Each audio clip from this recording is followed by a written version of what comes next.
Good day, beloved. I trust you're having an amazing day. Today's commentary and the next two are centered on Abram's calling.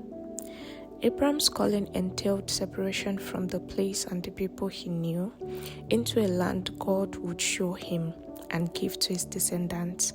He left everything he was familiar with and trusted God. Joshua 24 verse 2 says, Joshua said to the people, "This is what the Lord, the God of Israel, says.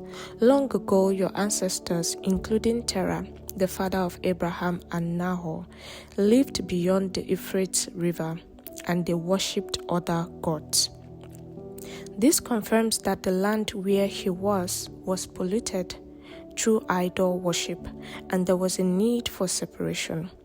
This shows how God physically and spiritually separates us from the worldly system and then consecrates and builds us up in intimacy with Him for the purpose ahead of us.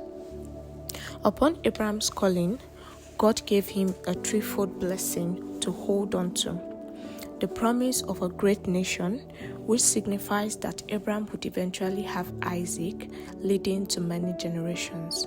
The promise of the land, Canaan, and the blessing of Abram's name being made great and being a blessing to the families of the earth, which you and I are included.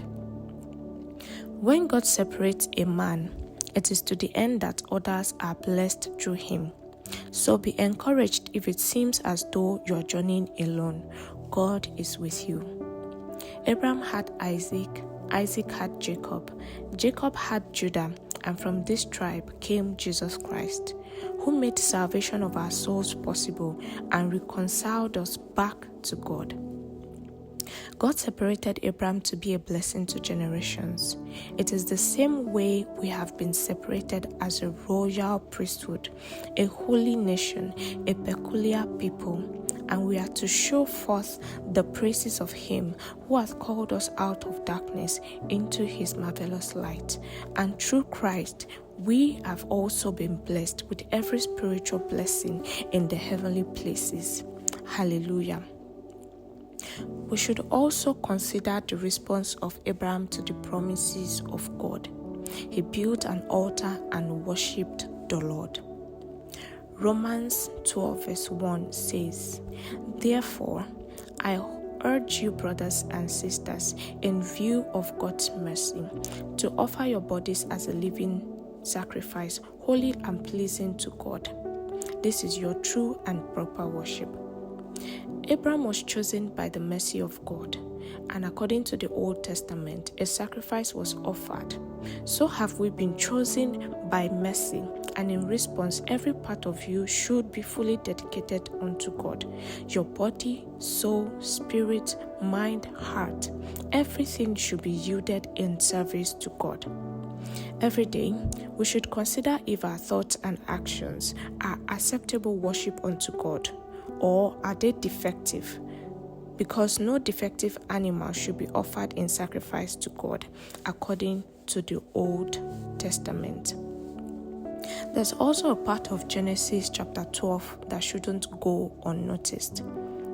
And this is Abram's untruthfulness, which eventually brought punishment on Pharaoh. He trusted that the planned deception, which was to lie that Sarah was his sister, would protect him instead of fully trusting in God to handle the situation. God sought to establish His covenant with him and bless the nations of the earth. Would God not have handled such a minor situation? This is a call to trust in the Lord at all times. God eventually intervened by sending terrible plagues upon Pharaoh and his household, as Sarah was to bring forth a covenant child. I pray as we journey with God, we will wholeheartedly trust in Him. God bless you and see you tomorrow.